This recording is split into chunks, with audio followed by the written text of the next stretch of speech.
up being the teacher and just be the wife.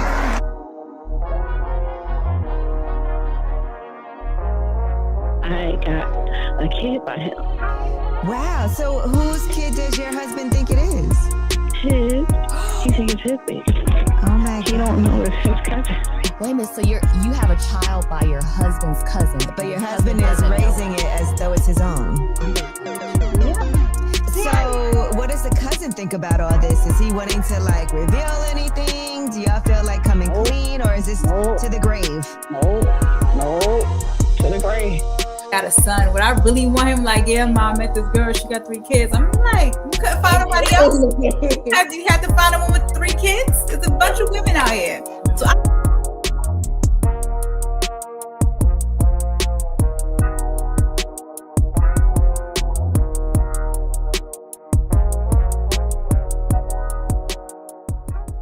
What's good, everyone? This your main correspondent, Alan Taylor, and I'm back in the broadcast room yet again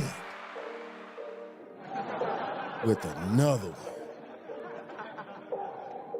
So yeah, I guess old Carlee Russell done started something out here, man. It's getting crazy. Which, hey, like I say all the time, it's already crazy out here. It's already crazy. So this is the deal. We got an 11-year-old out of Florida, young lady, you know, hey, out of Florida, decides she's gonna call the police, prank like somebody's been kidnapped, and it's just supposed to be okay. But hey though, see what happened in this case here is, in this particular one, they didn't treat her like Carlee Russell. Oh no. This is getting out of hand here. Florida is gonna make an example of this dingbat. You know, hey, they ain't got time for her just flying around out here, you know, looking stupid and shit.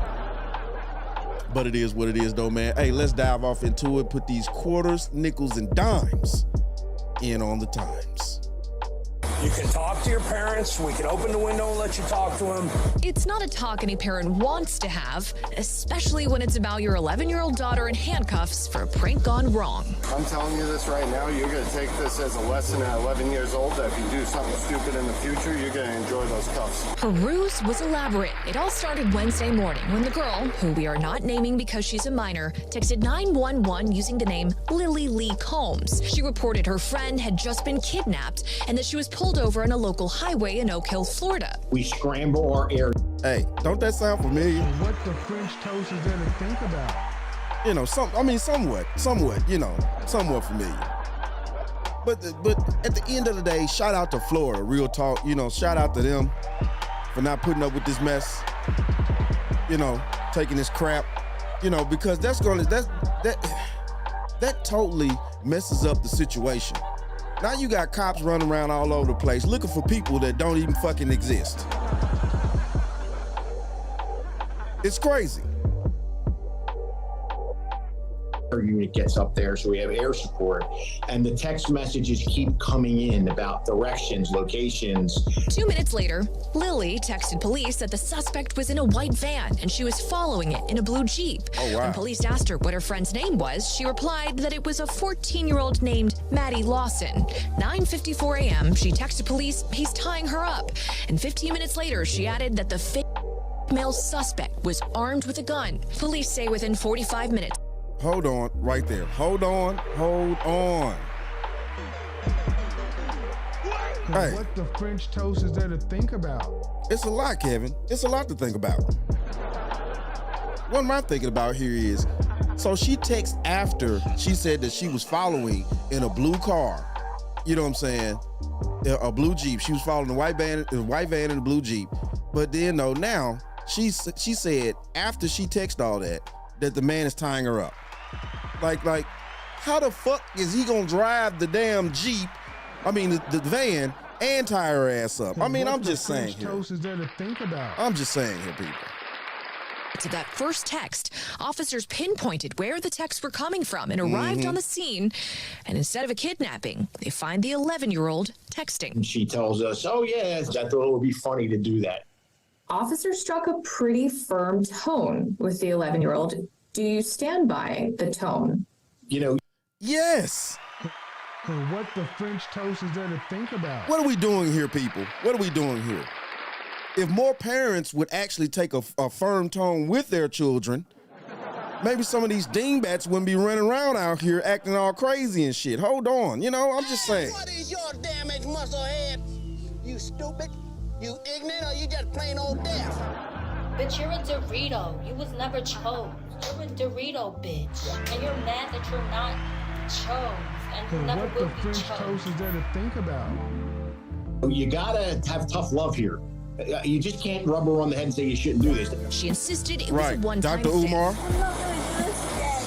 Somebody could have been killed or injured. We get dozens and dozens and dozens of these calls, and we have to spend all of these money and resources because we have to take every one of them seriously. Volusia Sheriff Mike Chitwood says the girl was charged with a felony, making a false report concerning the use of a firearm in a violent manner and a misdemeanor of misuse of 911. Even though she was a first-time offender, the fact that she had mentioned that this person was armed, that drove her up to spend the night in detention because of that. Her father did not return.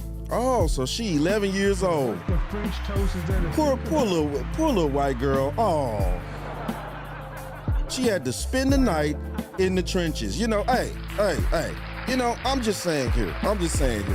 This goes out to all you dingbats out there that want to sit around here and prank call the police like that shit's fucking funny. I'm just saying. If y'all would stop being so stupid out there, you know what I'm saying? Stupid shit won't happen to you. I'm just, you know. What the French toast is there to think about?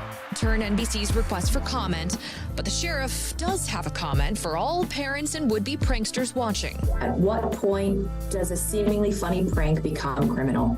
This isn't ring the doorbell and run away. You're actually interfering with police communications. You are pulling resources. There's real serious repercussions here. Now, the sheriff's office says that one helicopter for that 1/2 hour ran a tab of upwards of $550. They're still working out the final costs and whether or not her parents will have to pay that. And as for the girl, she spent the night at a local juvenile detention center. She was released back to her parents this morning. Yo, hey, I'm just saying here. Hold on. The Humane Society of Hobart shares heart-wrenching. You know, I'm just saying here. This is crazy. This is crazy out here that people are out here, you know what I'm saying, little children with nothing. Why don't you get this, why don't you build this girl a lemonade stand or something like that and put her ass to work? Shouldn't she be outside selling some lemonade or something? Or fruit juice or whatever? Find this young lady something constructive to do. Find these young people something constructive to do. You know, it makes no sense that these young people have this much time on their hands to be pulling pranks and dumb shit like that. Yo, but it is what it is though, man. Hey, shout out to all my subscribers. Mad love to y'all. If you're new to the channel, please hit that like, share, subscribe button. Make sure you ring that bell that you'll be notified whenever I decide to post things. And like I always say about this time, that, my friends, is the bottom line.